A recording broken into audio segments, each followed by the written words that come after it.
So we're now on to defunct video camera number 2 because the lens broke on this one, but it's still working okay. But it's got more of a flatter lens to it rather than the other one. The other one still has a lot of fisheye stuff. Right, now, I'm a motorcycle mechanic, but I want you to do this, yeah? Because, yeah, well, go on then, let's point out, let's start at the front. Okay. So, if you look at the front wheel, these spokes, okay, are dangerously corroded. You can see they're just flaking away. Right? Then you get to the brakes, and this one here has no pad. Yeah, you doesn't see that. It's just the backing plates. Yeah, they are just backing plates. But that will come out because I can't see because the window's broken. Right. Hey. Then you get to the forks, which are quite seriously pitted. And I don't think there's any oil in them. Yeah, there's no oil in them. To be fair, the stanchions, the slider, right, yeah. It's just whether the seals are there and whether there's any oil in them is a different matter, because they tend to be quite bouncy. Do you want to bounce? Okay. Hold up. Oh, God. Might be a little bit there. There's a little bit in there. So, none of the clocks work. So it's a nice instrument pedal, but the gear indicator works, doesn't it? Sort of. We didn't make it into second, but the gear indicator works. The throttle has been modified and doesn't work properly. You can only open it quarter throttle. So we don't know if it's like supposed to be a quick. It says, what does it say? Policy Posh Factory. Oh, Posh Factory. Yeah. So it's just, it's an aftermarket bling looking one. But because the cable's damaged, you can feel it wants to go, but it can't because there's damage in the cable. And that is slowly freeing up as we're using it today. Oh, good. So it's got more action in it now than it had this morning when we started. The clutch cable is rusted to buggery. Yeah, so it takes about 20 minutes to actually do. And that's quite uncomfortable for it. The switch gear is broken. The indicators only work on the right hand side. Yeah, so we did the ones. Well, there's a bulb in there. The lens. No rear one. Oh, yeah, there is.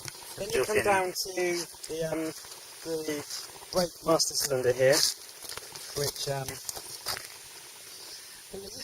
it's okay. Yeah, look at that. Nice movement on that. Yes. Good and solid. There's a bearing in there. However, when you look at the pads, there's no material. And even the backing plates are worn out. The backing plates are worn to the point that the pads have gone down through and the backing plates are touching. So, all you're not doing anything. Apart from, if you feel the back end starting to get a little bit twitchy, if you apply the back brake, it might have a stabilising effect on the rear wheel. Yeah, it doesn't. Right. That's probably because it's spinning on. So, have you been anything? Now, I haven't checked the front wheel bearings. Yeah, not too bad. There's a little bit of play, only a little tiny bit. And then you check the rear wheel bearings. Now, these ones are in quite good order.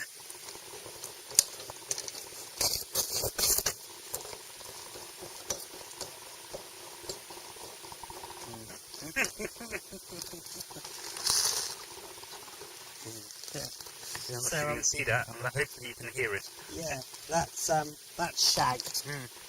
The spokes again. And then you got to use the official term. It's fucked. Where I came from, we always call it twatted. Twatted. It's twatted. Okay. Right. These are official terms. Down on this side. If I stand it up. Now, the centre stand. Springs back. At least it's got one. Right. Lovely. They're just. Okay. Yeah. Oh, no, that's because it's missing the foot off the far side. Yeah, that's right. Right. So, yeah. Okay. Maybe it would have been easier just to cut that off rather than worrying about it at all. Yeah. Yeah. Yeah, that's quite good. The side stand should be there. Yeah. It's actually there. It's actually there. Yeah. Right, then you get to the gear mechanism. So So you've got, there's your gear lever. So that is loose, there the bearing is completely gone.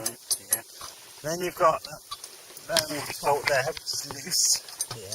So there's loads of play there. It then comes down to here. So as you can see, there's a little bit of free play. Haven't even changed gear yet. Yeah. Right. These are aftermarket rear sets from a sports bike. And they're actually called Barushi Racing.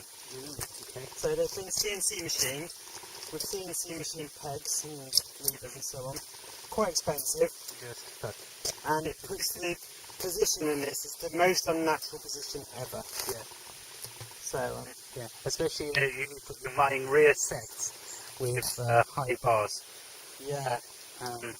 Yeah, it has definitely got the bars from a rally shocker.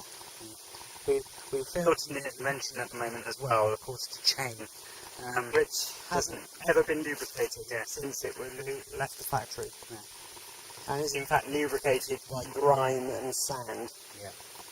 So, yeah. There we are. That's our hire bike on the island. Yeah. Alright? A fine example. But saying that, we have just ridden around the island, well, a good chunk of it anyway, and we're now going on a little excursion because there's a lovely little restaurant we want to go and find that's on the beach. But to get to it, we've come down a concrete road that you can see there in the distance, and we're going to go up a concrete road to do. Yeah, hopefully, most of the way.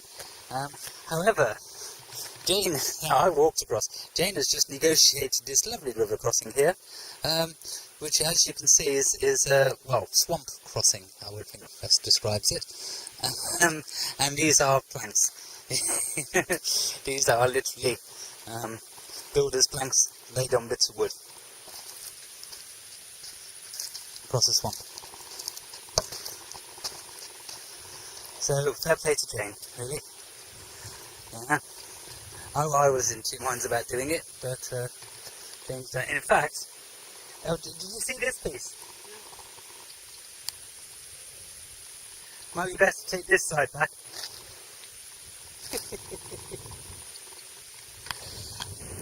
There you go. I think you did very well, darling. Yeah. To navigate that on a knackered bike, swinging up, fair play to you. When we come back, can I film it first? You know what will happen? You'll be filming it and I'll fall off and fall in the mud. Get completely shit-eyed. Yeah, we can put it on YouTube. Yeah. On holiday riding like a twat. Yeah. Just don't show me mum. No.